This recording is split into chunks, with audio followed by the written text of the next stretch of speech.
बहुत खुशी कथा आज बरगढ़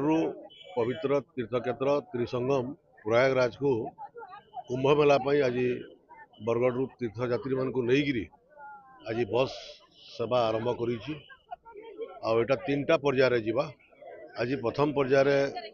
आज 10 तारीख जाऊँगी पुणी 17 तारीख आ गोटे पर्याय जीव 24 तारीख आ गोटे पर्याय जीव आम आगामी दिन में प्रयागराज को रेगुलर केमती एठू गाड़ी जीव से चिंता निश्चित भाव में करवा। यहाँ 4 तारीख रे एठू आरंभ होबार थिला किंतु जो इनसीडेंट हला प्रयागराज रे सेतिपई राज्य सरकार एटा को घुंचेगिरी आज पर्यंत कले आउ दुईटा फेज आउ जाई पारि थांते किंतु जो इनसीडेंट हला सेठी जो भीड़ को दृष्टि रखिकी